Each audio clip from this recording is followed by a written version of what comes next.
Administration has made widely available to the American people are working to prevent serious illness, to keep people out of the hospital, and to save lives. And while COVID isn't over, it's critical that Americans know that we now have more tools than ever to protect ourselves. We can now prevent most COVID deaths, and that's major progress. To drive further progress today, we announced new federally supported test to treat sites. Today, the first of these launches in Providence, Rhode Island. In the coming days, we'll deploy clinical personnel to help transform several of Minnesota's state-run testing sites into test to treat sites. And in the coming weeks, we will work to open more in places like New York and Illinois. These build on the more than 2,500 sites we've already set up at local pharmacies and community health care centers. Yesterday afternoon, the governor of Oklahoma signed into law the most extreme piece of legislation to undo a woman's fundamental right to make her own reproductive choices since Roe became law. This law will go into effect immediately. Not only does this law ban abortion from the moment of fertilization, but it also adopts Texas' plan to allow private citizens to sue their neighbors for providing reproductive health care and helping women to exercise their constitutional rights. This law is the latest in a growing effort by ultra-MAGA officials across the country to roll back freedoms that should not be taken for granted. Roe has been the law of the land for almost 50 years, and it is under serious threat. They are starting with reproductive rights, but the attack on our fundamental rights, including the right to contraception and marriage equality, is growing, and these rights are increasingly at risk. The president believes that women have the fundamental right to make their own reproductive health choices, and he and the vice president and the entire administration are committing to protecting these constitutional rights and fundamental freedoms. Today, the Department of Agriculture announced new steps to strengthen food supply chains, increase competition in the meat processing sector, and lower prices for American consumers. The department is making $200 million available to create a new processing capacity expansion program, providing $25 million for workforce training, and releasing the first of 3 planned rules designed to bolster enforcement of the Packers and Stockyards Act, which will increase transparency. These actions will combat market dominance by a small number of major meat and poultry processors in key markets, where excessive concentration and control has led to lower prices paid to poultry producers and higher prices by consumers. After the severe and sweeping sanctions on the Central Bank of Russia, the Department of Treasury issued General License 9 to provide for an orderly transition so that the bond holders could get paid. We've announced that we will not be renewing the license. This means that Russia will likely fail to meet its obligation and face default, an enduring sign of their status as a pariah in the global financial system. We expect the impact of the U.S. and the global economy to be minimal, given Russia has already been isolated financially. That being said, Treasury Department continues to monitor and have conversations with global financial community. I have 2 scheduling updates. Next week, the President will welcome Prime Minister of New Zealand to the White House, another example of our continued commitment to the Indo-Pacific. We'll have more details on this as we get closer. And as you all saw, we announced that on Sunday, the President and the First Lady will travel to Uvalde to grieve with the community that lost 21 lives in the horrific elementary school shooting. We will have more to share as we get closer, but while he's there, the President will meet with the community leaders, religious leaders, and the families of the victim. The President and First Lady believe it is important to show their support for the community during this devastating time and to be there for the families of the victims. And lastly, on Tuesday, as you all know, the parents of 19 kids did what so many of us parents do every morning. They gave their kids a kiss, told them they loved them, and wished them a good day at school. They figured their kids would spend their day reading, writing, doing math, playing with friends at recess. These kids never came home. Some of these parents needed to give DNA samples to be able to identify their own children. These were elementary school kids. They should be losing their first teeth, not losing their lives. They should be at Little League, softball, and soccer practices this weekend. These parents should be planning their kids' summer, not their child's funeral. As a parent, it is unfathomable to me that this happened. These kids had their whole lives in front of them. Our hearts ache for their families. Our hearts ache for the family and loved ones of the teachers who were killed. Schools should be sanctuaries of learning, not battlefields. And teachers should be there to teach, nurture, prepare our children for the future, not to be gunned down or asked to sacrifice their own lives for the kids they love. But that is what two heroic teachers did in Uvalde, killed while trying to protect their students. I'm a parent of an elementary school student. I know many of you in this room are as well. We cannot become numb to this. We will not accept this. A grocery store, a church, an elementary school, and this is just in the last few days, it is unacceptable. As the president said the other night, why are we willing to live with this carnage? Why do we keep letting this happen? Where in God's name is our backbone? So I ask, how is protecting our children a partisan issue? How is preventing innocent people from being slaughtered controversial? Common sense gun safety laws work. We know this. They save lives. As the president said Tuesday night, when the assault weapons ban passed, shootings went down. They tripled after it was lifted. And let's be clear, the public supports this. They are behind this. Even gun owners, 90% of gun owners support universal background checks, 84% of Republicans, and 80% of NRA members support background checks.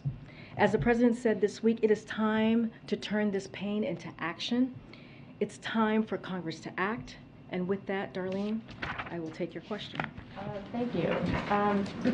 Is there any reaction here at the White House to the Senate Republicans blocking the domestic terrorism bill, which was supposed to open the door for some debate and discussion about gun safety, as you were just talking about? So we're disappointed that Congress did not move forward with the legislation that would strengthen our response to domestic terror incidents like we saw in Buffalo. We need Congress to act on that, and we need Congress to advance common sense measures that we know will save lives when it comes to gun violence. And secondly, the NRA is opening its convention in Houston tomorrow, 3 days after the massacre in Uvalde. Former President Trump, Texas Governor Abbott, and others are set to speak there. Does the White House think it is appropriate for that convention to move forward? Should it be postponed, canceled, given the events of the last few days? So it's not about the convention. What is inappropriate is that the leadership of the National Rifle Association has proven time and time again that they are contributing to the problem of gun violence, not trying to solve it. They represent the interests of the gun industry, the gun manufacturers, who are marketing weapons of war to young adults. They don't represent gun owners who know that we need to take action. And it's shameful that the NRA and their allies have stood in the way of every attempt to advance measures that we all know will save lives from gun violence. Measures that we know would keep weapons of war out of the hands of people who are terrorizing our communities. So that is what matters, and it is shameful. Yeah, Nancy. Thanks, Karine. Does the president believe that there should be an investigation into the police response to this school shooting? So we've heard of, need some water? You okay? Let us know. The president, we've been watching the reporting on this. The president has the utmost respect, as you all know, for the men and women of law enforcement. Just days ago, he honored the memory of the former police officer, Aaron Salter, in Buffalo, who was killed bravely while trying to stop the shooter at the supermarket. I know that right now authorities are working to piece together more details of what happened in Uvalde, so we won't prejudge the results from here at this time. It is always a good idea to look back and try to find any lessons we can learn, especially from tragedies like this, so that we can prevent them from moving forward, including law enforcement response. And is the president considering calling on Congress to stay in town to work on this issue instead of going home for a week-long recess? So we have been in close touch with Congress even before this shooting and clearly what we saw in Buffalo about gun reform. This is something that has been a priority from for the president since day one of his administration.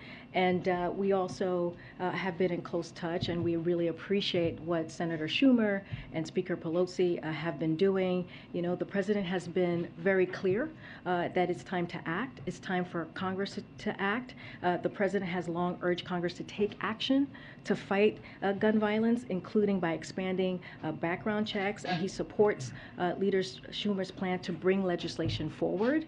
The Congress would clearly handle the mechanics of all of this.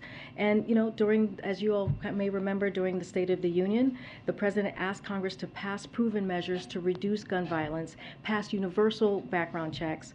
Why should anyone on the terrorist list be able to purchase a weapon? Those were what he said just a couple of months ago. So we have an opportunity to do that right now, and we encourage Congress to act. And then finally, the average age of suspects at school mass shootings is 18. Mm-hmm. Would the president support raising the age at which someone can buy a gun to 21?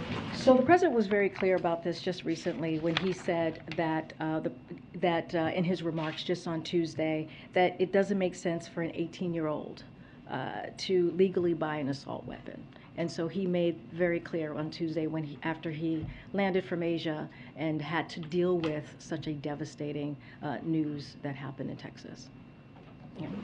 Thanks, Karine. There was a bipartisan group of senators, 9 senators, that met today. Does the White House have any confidence that this group could reach a meaningful agreement? And does the White House plan to get involved with those negotiations? Would the president bring that group down while they're having these talks and meet with them? So I don't have anything to preview for you as to any meetings, upcoming meetings that may be happening at the White House this week or next week or in the coming weeks. We really, truly, as I said, leave it to the mechanics up to Senator Schumer and Speaker Pelosi. We are confident in that that Senator Schumer will bring this forward. And again, it is time for Congress to act. This is what the president has been calling for since the beginning of his administration, and that's what we want to see, and that's what we encourage Congress to do. And Senator Schumer has signaled that they have roughly 10 days to get to a conclusion. Is that a timeline that the White House wants to see? And if at the end of that 10 days there is no agreement, the White House wants to see the Senate move forward on the 2 House passed bills? Again, we leave the mechanics to Senator Schumer. We want to see action. That is what we're calling for. But again, we leave it to the leadership, the Democratic leadership, to figure out how they're going to move this forward. Just one quick one. Can you give us any sense, has the president talked to other officials in Texas since Tuesday of who he's talked to on the phone about what happened down there? I don't have any calls to preview. Clearly, the president is very much, and the First Lady is looking forward to meeting with the families, community leaders when they're there on Sunday.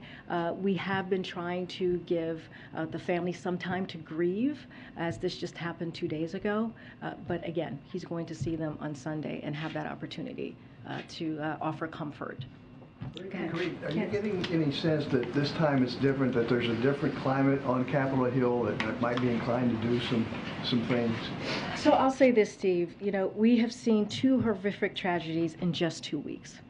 Hours before the shooting, many of the 19 kids who were killed in Texas, Uvalde, were being awarded certificates of the Robb Elementary's honor roll ceremony as part of the end of the school year. Today would have been their last day at school, and for the school year.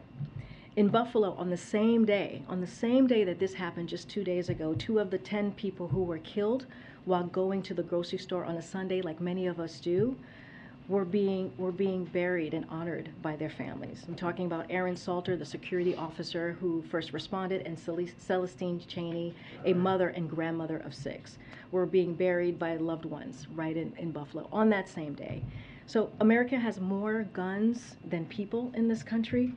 If more guns were indeed the solution, we would be the safest country in the world, but we are not. And so the president has been very clear. He wants action. He wants Congress to take action. He wants to turn this pain into action. And I hope the Senate, and particularly those who have been unwilling to act in the face of previous tragedies, will act now. And that's what we are hoping and urging Congress to do. Is the president considering some unilateral actions on guns, or a number of gun safety advocates are pushing for things like a gun czar or a state of emergency declaration? So on your first part, you know, while we've been calling for Congress to act, and the president has done that since the first couple days of the White House, he has been waiting, right? We have talked about the things, the comprehensive approaches that he's taken. We recently announced how over $10 billion from the rescue plan has been spent or committed on ways to fight gun crime and gun violence. The president wants cities and states to use even more. The Justice Department issued a tough new rule to stem the flow of ghost guns, which are increasingly being found at the crime scenes and which are the weapons of choice for terrorists and criminals. So the administration issued a zero tolerance policy for gun dealers who willfully sell guns illegally. So this president has done more via executive actions than any other president during their first year of office. Now what we are asking for is for Congress. We are urging them to take action. Go ahead. Thanks, Karine. How does the president view his role in this moment? You know, we talked yesterday about changing a dynamic that's been entrenched for decades now at this point. I understand the legislative details are Capitol Hill's prerogative. How does he view his role in trying to change that dynamic? Well, I think he view his role as he has been doing. You know, if you think about his remarks on Tuesday, it was compassion, it was sadness, it was outrage, and you heard that from the President of the United States, basically saying enough is enough.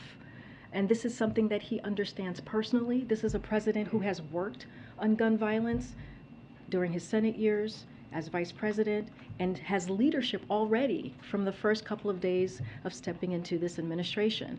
So we have done our part. Will there be more executive actions, and will we do more? We'll look into that. We're always looking to do more. But right now, we need the help of Congress. We need them to step in and to deal with this gun violence that we're seeing that's tearing up not just families, but communities across the country. You were on, just one more quick one. Yeah, you were on sure. Air Force One. Can you talk about kind of the president's reaction when he got the news, when more details started to come out over the course of those hours, those final hours on the flight, and as he prepared for his remarks on Tuesday night, which he echoed on Wednesday? Yeah, as you said, Phil, I was with the president on the plane on Air Force One because we were coming back from Asia, and I got to see him right before he delivered the speech. Honestly, I would leave the speech to stand for itself. You heard his emotion. You heard what he said very, very clearly. And again, you heard the outrage, which we saw from some of you on TV, from some of your colleagues who are in Texas, who are talking to families on the ground, the communities on the ground, the outrage, the sadness, the grief. And that's what you heard from this president. And, you know, he said a couple of things that I think it's important to reiterate as we really think about what happened, is that, you know, there are parents who will never see their child again, parents who will never be the same.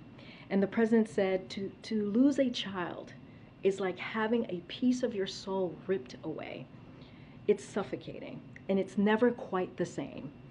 And it's a feeling shared by their family members and the community that's left behind. So that is the president's focus right now. He's going to go clearly on Sunday to offer his comfort, to grieve with the family and the community. But at the same time, he is going to call on Congress to take action because it's been too long, and now is the time to act. Okay, Michael. Two quick things. First, apparently the company that sold the shooter his rifles received a $3 million PPP loan under the last administration. Do you know if there's any effort by this administration to claw that money back? So this is the first I'm hearing about this, so I would have to go back to the team and look into it. Do you know the name of the company? The company is Daniel Defense, Daniel Defense. Apparently they received a I think $3.1 million PPP loan right at the beginning. My colleagues have been writing about it apparently today, but if assuming that is confirmed, would the president, do you think, support the idea of trying to claw that money back? I honestly, Michael, I need to check with the team and just make sure that is actually factual, but I need to check with the team. Thank you, I appreciate that. And we'll get back to you on that. Okay, and then just, going back to the question that I'm sure, everybody has been asking, which is the sort of, what is the president going to do and can do? You talk a lot about the outrage, you talk a lot about that he wants Congress to act. You talk a lot about the emotion. I was in this room, I think a lot of people here were too, when President Obama cried at that very podium hours after the Newtown shootings. There have been 1 million shootings since then, lots of expressions of outrage. Lots of expressions of wanting Congress to act. They haven't. I mean, there are people out there, saw several of them on TV today, who say this president needs to do more than all of that. This president needs to declare a national emergency. He needs to create task forces. He needs to create, a czar of gun things. He needs to say he's not leaving this building. He cancel his vacations. Tell Congress, members from Congress to get in a room and not leave until they got a solution, and not accept some of the sort of half measures that are sort of being offered. And I guess the question is why isn't he doing any of that? So on the public health, on the emergency, he has already done that. The president has already declared gun violence to be a public health epidemic. He has done that already, and he has mobilized our federal departments and agencies, including the Department of Health Services, to respond. So that has been done. Look, this is a president, as I've said already, who has been working on gun violence, gun reform, comprehensive gun reform, since he was a senator. And he also was there, as you're talking about, what President Obama had to deal with. He was there. He was his partner in that, and took on that portfolio of dealing with gun violence. He was there at the table. But isn't that more of an indictment than it is a plus to say that the current president has been involved in this for more than for decades, and it's not being fixed. These things are happening over and over again. But look, Michael, we are frustrated as well. We are angry as well. Look, I said this earlier and I'll say it again. This is a president who has done more via executive actions. This is how much of a priority this is for him, because we're a year into his presidency. More via executive actions than any president in their first year. But many of those are not directly right, related which is to the why issues of mass shootings. They may be directly related to guns, and that's important. I'm not saying, but right. They're not directly related to. Well, this is why we're calling on Congress to act. The president is doing what the president is doing what he can, right, from here, from the White House. And he has said he cannot do this alone. He's been very clear. He understands we need to do more. But Congress also has to act. He has done a comprehensive plan on gun violence. We have listed that out. Every couple of months we talk about what he's doing, what executive action he's taking. And now he is saying Congress needs to act. But he has been saying that for some time. Okay, Kristen. Karine, give me 1 second, please. I want to follow up on this idea, because the president campaigned on a promise to be able to bring Democrats and Republicans together to get the hard things done. Why has he not been able to bring them together, to make this a legislative priority, to even get a small measure done when it comes to? Well, I think that's what Senator Schumer is trying to do. Why not do that in the early days of his presidency? Well, we have been talking to Congress before these two shootings that have been clearly very public and very devastating and horrific in this past 2 weeks. We are doing it now. Look, we know that this is not easy. We're not saying that this is easy. And the president is doing everything that he can to get this done. But we are going to continue to call on Congress to act. Does this now move to the top of his It's a legislative priority. priorities above Build Back Better, above COVID relief? Does this now need to be the singular focus of all of Washington, D.C.? Kristen, I would argue that this has been a top priority from the time. Singular focus for the president and lawmakers. I'm not going to list out the 1, 2, or 3 of priority. What I can tell you is this has been a top priority. Literally, he started working on this the first couple of days he walked into this office. And you're getting a lot of questions about the czar. I guess just to ask more to ask it a different way. Former President Obama appointed then Vice President Biden to take control of this issue. Are there any discussions? Is the president considering tasking his vice president with trying to get something done on this issue? Look, we have Ambassador Susan Rice, who is the president's domestic policy advisor, as you all know, and she is coordinating the president's whole of government approach to reducing gun violence. She has decades of experience coordinating interagency processes in the federal government. There's no one better at bringing department heads to the table to drive the process. She has a team of 12 staff under the Domestic Policy Council who are working on gun violence reduction, taking an interdisciplinary approach that recognizes that we need all sorts of expertise at the table, from mental health to criminal justice to housing to education, to address the issue. In addition to the Domestic Policy Council, there's the Executive Office of the President, the White House Counsel's Office, the Office of the Intergovernmental Affairs, and the Office of Public Engagement. All are playing key roles in gun violence prevention, as do several of the federal agencies, which I've listed out already. Okay. Karine, given everything you just laid out, and the president said yesterday he will use every tool that's available, and I guess why hasn't he stood up a task force, an interagency task force on preventing gun violence? He has done it dozens of times on everything from COVID to unionizing since the start of his presidency.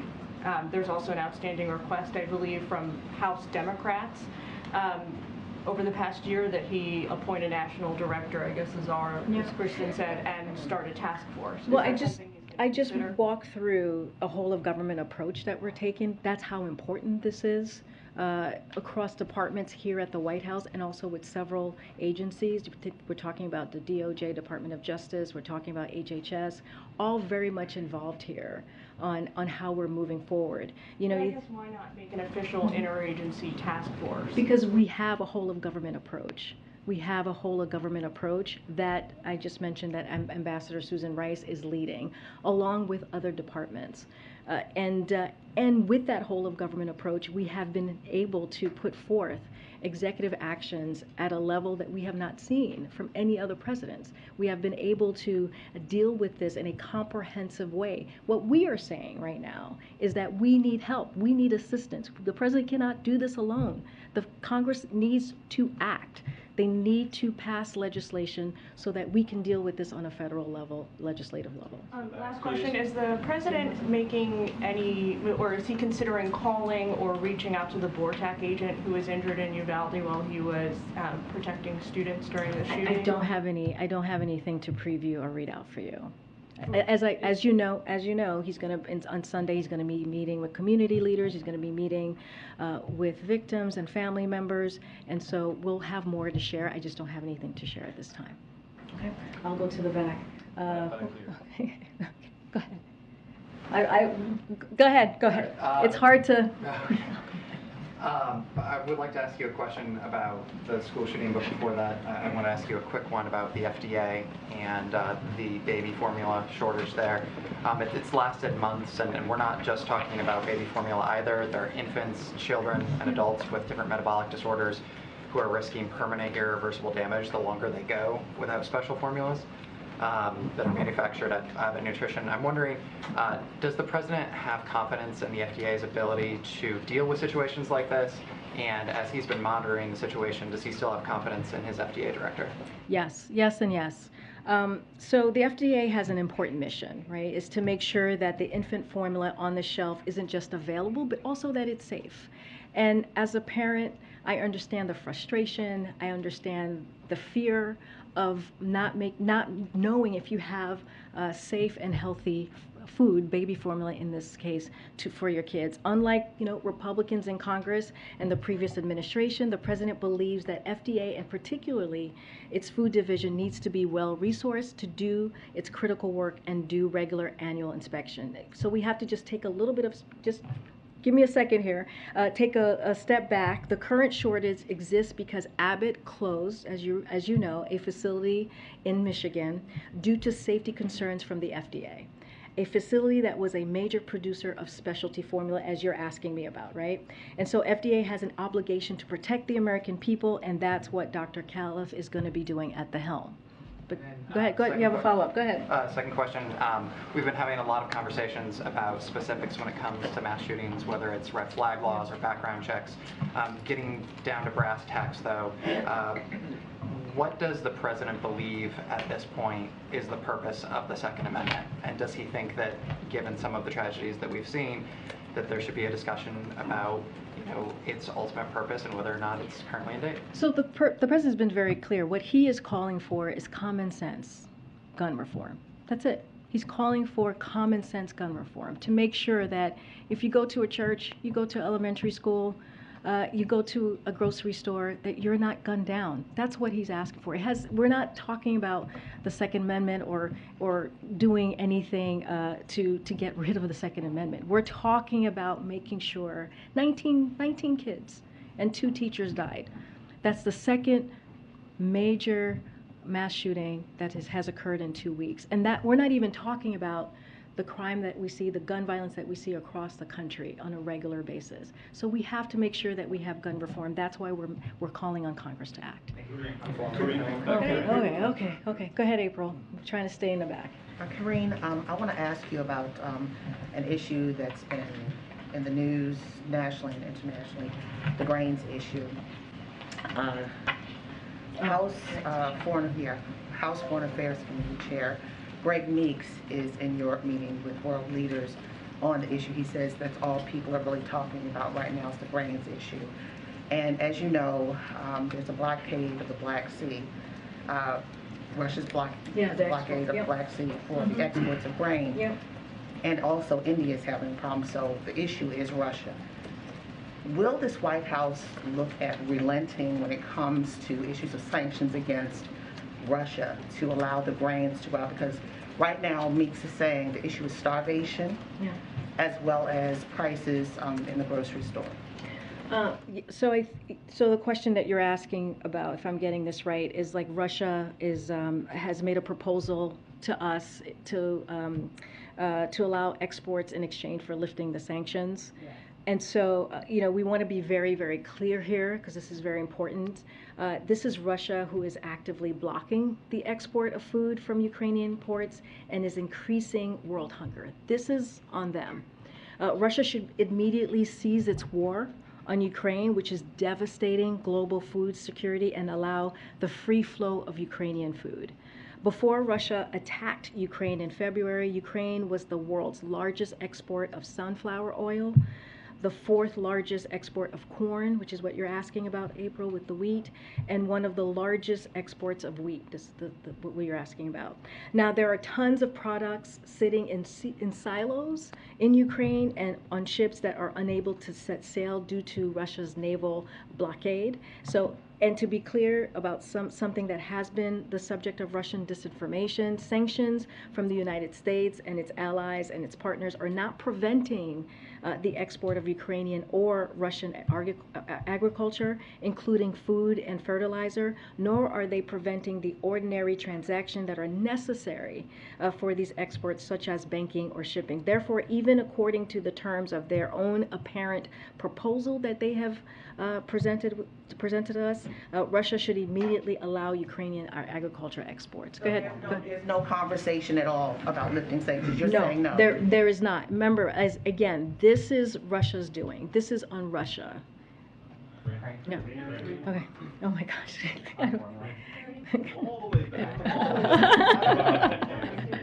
Go ahead, Nadia. I have 2 foreign policy questions. Sure. First, a team from the White House is visiting Saudi Arabia led by Brett McCarthy. Is the president still trying to convince the Saudis to increase the production of oil? And is this part of preparation for the president's visit to Saudi Arabia? So I don't have anything to preview at this time on a trip or a visit from the president. I will confirm that Brett McGurk and Amos Hochstein were in the region to follow up on conversations on a range of issues, including Iran's destabilizing activities, ensuring stable global energy supplies, and other regional issues. On your question about oil, this trip is to review engagement with Saudi Arabia on energy security, as asking for oil is simply wrong. That's the way that we see it, and a misunderstanding of both the complexity of that issue as well as our multifaceted discussions with the Saudis. OPEC Plus will make its own decision as it relates to the oil, and as it always has. We are in consultation with all relevant producers about market conditions, including Saudi Arabia. One more, please, on Syria. Excuse me. The head of the Lebanese intelligence chief met with people at the White House. He told me in an interview that he raised the question of American hostages in Syria held by the Syrian regime. Can you update us on the case, on specifically on Austin ties, and whether his release is imminent? I know it's sensitive because you're talking to the families. So, as you know, it's a very sensitive issue, and so it's not something that I want to comment from here. So I won't. I just can't. I don't want to do that just because of it's diplomatic negotiations, and I want to leave it in that space. Go ahead.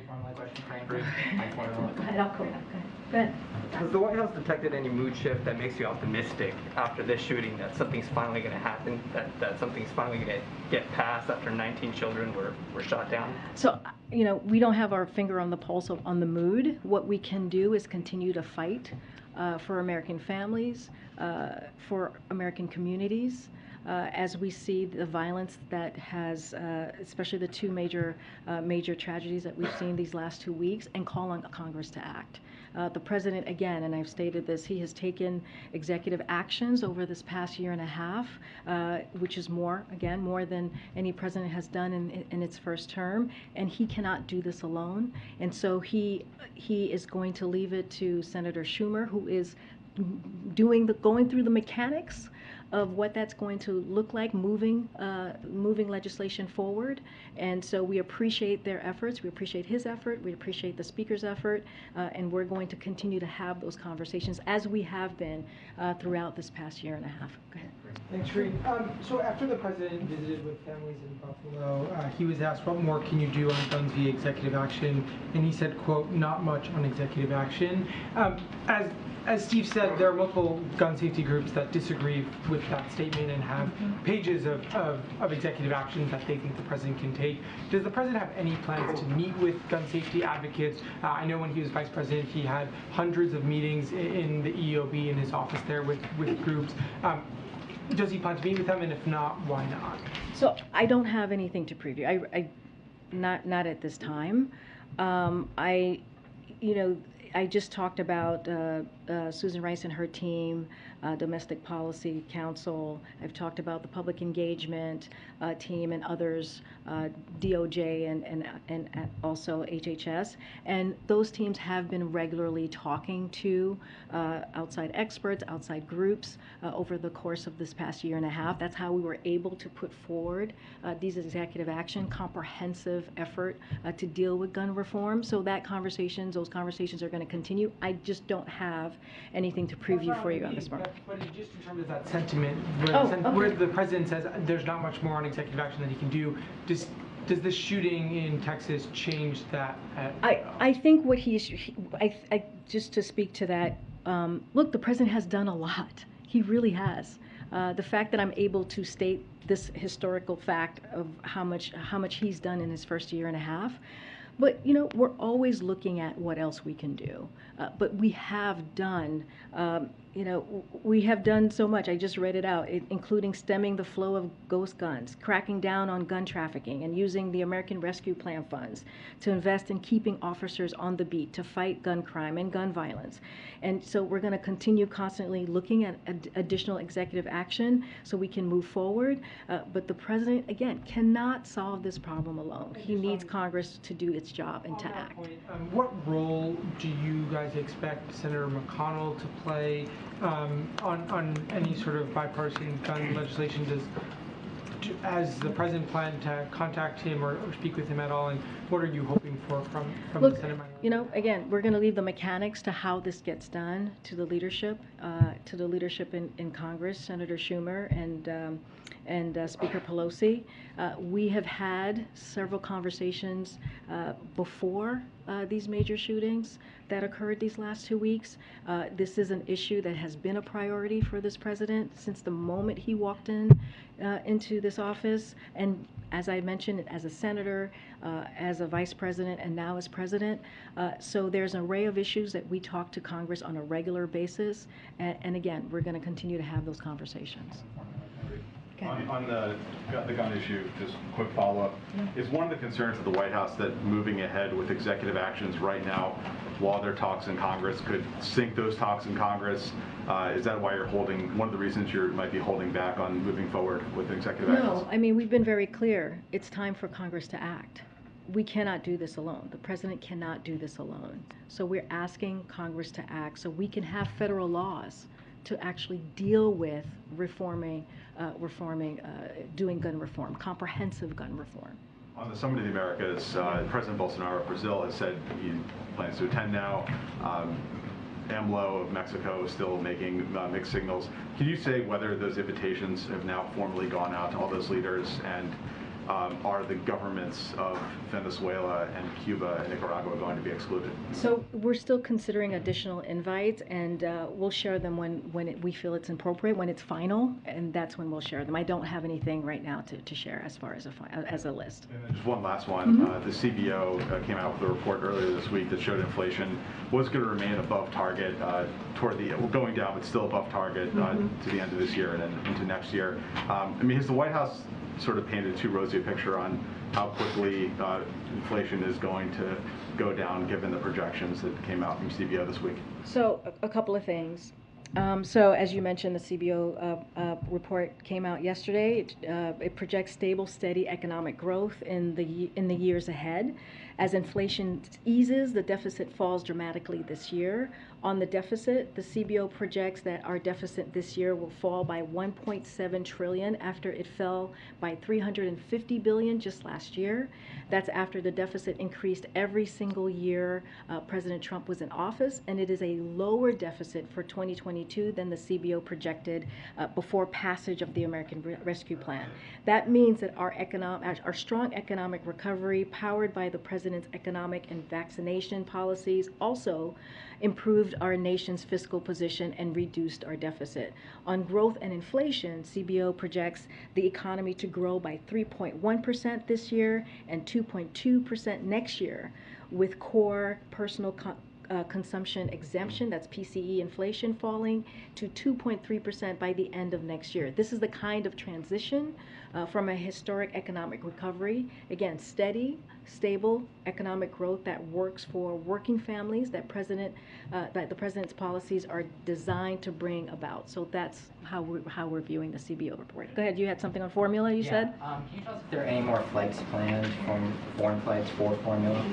I don't have anything to preview at this time, but we will have some more information in the upcoming days. Is that because you all are working on it and the details are not out there, or can we expect more flights? Yeah, definitely you'll expect more flights. I just don't have anything to announce at this time. And as you know, the second flight landed in Dulles yesterday. The First Lady was there to receive the formula and the package that landed. And then on the FDA question, you said you brought up the Abbott plant and it was kind of putting on them, but Senator Patty Murray today told the FDA that she gives the FDA an F on not realizing the warning signs of the crisis. And she also says that they have not given her a plan that she's requested about how to stabilize that food safety program.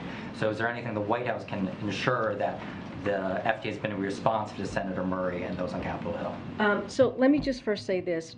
This is the hearing, during the hearing yesterday, Dr. Califf said it's important we get to the bottom of what happened with the Sturgis facility and the root of what has caused the issues we're facing today. He has designated someone to lead an after-action report, but we have to take a step back here and look at the dynamics of what we're dealing with. We have 4 companies that make up 98% of the market.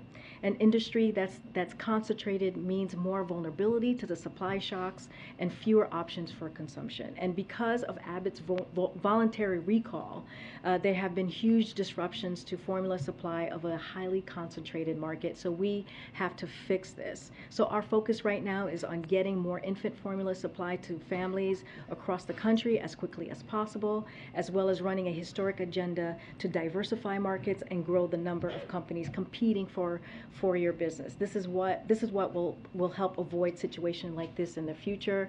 But he has said it is important to get to the bottom of this and has appointed someone to do that. Thanks, Karine. Okay, thank you, everybody. Thank you. Thank you.